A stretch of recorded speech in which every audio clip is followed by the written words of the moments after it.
Canada ਦੇ ਵਿੱਚ ਬੇਰੁਜ਼ਗਾਰੀ ਦਰ ਅਨਐਮਪਲੋਇਮੈਂਟ ਰੇਟ ਦੇ ਉੱਤੇ ਗੱਲਬਾਤ ਕੀਤੀ ਜਾਏਗੀ। ਇੱਕ ਤਾਜ਼ਾ ਸਰਵੇ, ਇੱਕ ਰਿਪੋਰਟ ਹੈ, ਉਹਦੇ ਮੁਤਲਕ ਅਸੀਂ ਗੱਲਬਾਤ ਕਰਾਂਗੇ। ਕੰਜ਼ਰਵੇਟਿਵ ਪਾਰਟੀ ਦੇ ਸ਼ੈਡੋ ਮਿਨਿਸਟਰ ਨੇ ਇੰਪਲੋਇਮੈਂਟ ਵਾਸਤੇ ਮਿਸਟਰ ਗਾਰਨੇਟ ਜੈਨਸ, ਉਹਨਾਂ ਦੇ ਨਾਲ ਸਾਡੀ ਗੱਲਬਾਤ ਹੋਏਗੀ। ਆਓ ਸਭ ਤੋਂ ਪਹਿਲਾਂ ਆਪਾਂ ਵੈਲਕਮ ਕਰਦੇ ਹਾਂ। ਸੋ ਸਭ ਤੋਂ ਪਹਿਲਾਂ ਹੁਣ ਮੈਂ ਤੁਹਾਨੂੰ ਦੱਸਣਾ ਚਾਹੁੰਦਾ ਕਿ joining us now, Mr. Garnet Janus, Conservative Shadow Minister for Employment. Mr. Garnet, welcome to the show. Well, thank you so much for having me. It's a great opportunity to be with you today. Appreciate it. Thank you for joining us. So, I seen a report. Youth unemployment has climbed again. So, what do you see as the main reason behind the rise? Well, there has been consistent policy failure from the government in ways that have led to this continuing increase in youth unemployment. Youth unemployment is now approaching 15%. It's at 14.7%. And there are a number of contributing factors. I think there are some economic challenges. Canada is becoming less competitive from an investment perspective as a result of barriers that government have put in place that have made it more difficult to invest and grow a business in this country. That's affecting youth unemployment. Youth unemployment, it can be kind of a canary in the coal mine, as they say, that when businesses are not seeing opportunity growth, they're less likely to hire students and young people. So I think we need to address some of those economic challenges, and Conservatives have proposed policies for doing that. Also, misalignment in the immigration system. We need to have an immigration system that's aligned with the needs of our labor market, and it's been out of whack under the Liberals. I think there's also some gaps in terms of training. We need to be training young people, have education systems that are training and preparing young people for the jobs that the labor market is demanding. That means better alignment between what business owners need and what young people are learning. But there's been policy failures across the board, and now we're seeing recession levels. We had recession levels of youth unemployment, frankly, before these latest numbers, and now they continue to get worse. So very, very concerning. So what would the Conservative do differently to help young Canadians find jobs? Well, again, in those three areas, we would work to unleash our economy. In the last election, we proposed that capital gains that were reinvested in Canada would lead to zero capital gains tax, a great incentive to encourage more investment growth in this country. We are struggling with low productivity, and productivity it's not about how hard you work, but it's about how much each worker produces in their work. And a lot of that is tied to the capital and the investment that they have at their fingertips when they're working. So we need to encourage more investment in Canada, which will help create more opportunities for young people, which is why we propose a dramatic tax cut for reinvestment in Canada. But look, we need to cut taxes. We need to remove regulation. I think there are some specific problems in specific sectors. We want to repeal Bill C-69, which is a Liberal bill that's blocking major development projects. There's a lot of talk about major projects, but the Liberals' approach is for them to say we're going to pick and choose, a handful of projects, whereas our approach is to say let's repeal barriers like Bill C-69 to unleash projects in general. So that's on the economic side. We've called for reforms in the immigration system to have again better alignment between the needs of our economy and also to help newcomers come and succeed. Another issue kind of related to immigration and youth employment is the issue of credential recognition. A lot of people come with skills, but those skills are not recognized, and that means they're working in entry-level jobs. And that's a double negative, because if they're working in entry-level jobs, they're taking an opportunity which could go to a young person, and they're not able to use their skills and earn at the level that they would be capable of. So we have proposed substantial changes to credential recognition so that young people can have opportunities, and so that those who come can work in their field. So changes in those areas, and we're going to continue to put forward constructive new ideas. Stay tuned for more of those. There'll be more of those coming But these are some of the things that we proposed in the last election. I should mention one other thing, and that is we proposed significant increases in support for union-based training, especially for the trades, because there's a lot of opportunities to consider the trades, and those training opportunities need more support. Yeah, Mr. Garnett, you have mentioned cutting taxes to boost hiring. Which taxes would you target first?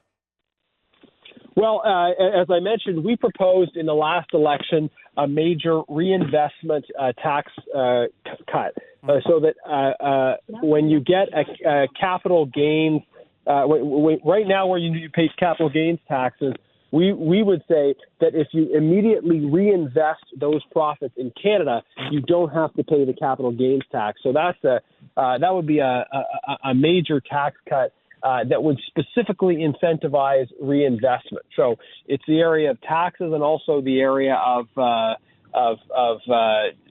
red tape that makes it so difficult for projects to go forward. And it's a compounding of problems at different levels. Red tape and costs that's holding back housing, it's holding back job creation, and we need to unleash opportunity in this country, and the federal government needs to do what it can in its area of control to do that. Now we are talking about students, young people, right? So many students are struggling to find even a part-time job or work. What short-term help would you propose for them? Well, so I think a lot of young people are struggling. The numbers are very high in terms of unemployment. You're in BC. The numbers show almost 4,000 young people, lost their jobs just in the last month. So the numbers are very high. And I think the fix is unleashing our economy, fixing immigration, retooling training, the things that I've talked about. I don't think I don't think that we're going to see this reversal happen instantaneously, but we need to put in place the policies that will start attracting investment, and that will create a sense of optimism again, and that will start companies saying, okay, now, yes, we can hire students, we can give young people these opportunities because we're optimistic about our company growing in the future. So 1 in 6 graduates are working outside their field, right? Yes, that's another part of the report. Good point. How do we better connect education and job opportunities? Yeah, that's a critical point, and I think we are going to see the need for educational institutions to adapt more to this reality that employers are saying that young people are not coming. Are not receiving in their education programs, in many cases, the skills that are required, or they may not be going into fields that align well with what the labor market needs. And so I think this is a big challenge, and we need to propose policy changes that are going to support more of a focus in education on the skills and on the fields that are in demand. So we are working in that area, and you'll be seeing some proposals from us around that. But I think it's going to require a response at different levels of government and across different institutions, adapting to this reality that young people, employers, parents expect education to be furnishing people with job-relevant skills that will put them in a better position to get ahead. So, Mr. Garnett, you have said that the Liberals have pushed away investment. How would you bring it back? Well, I've mentioned a few key things, and I'll highlight them again. How would we bring investment back? We need tax cuts that target investment in this country. We also need to repeal legislation that blocks investment and opportunity. That means getting rid of and celebrating all of the sectors in our economy. So one critical sector is our natural resource sector, and for the last 10 years, the Liberals have attacked our natural resource sectors. We need to lift the production cap get rid of the industrial carbon tax. We need to repeal Bill C-48 and Bill C-69. Reversing these bad Liberal policies would immediately unleash opportunity through private sector investment and growth. We need to remove the barriers to housing construction, and we propose policies to do that. And we also need to support investment in training in critical areas where there are skill shortages. And that includes supporting union-based training. So these are some of the things that we proposed in the last election that we're continuing to propose, and that we're calling on the government to do. And finally, what's your message to young Canadians who are losing hope in the job market? Well, yeah. So my message to young Canadians is I know it is challenging out there, and there are ways that you can work to adapt to these circumstances, but we also need policy changes to help you get ahead.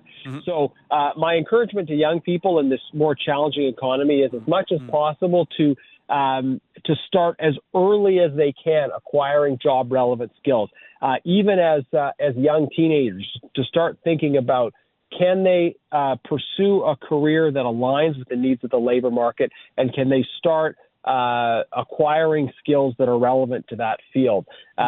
So in this more challenging environment, I think it is wise to start working to acquire job relevant skills and learn about what the labor market is demanding as early as you can, in order to position yourself to get ahead.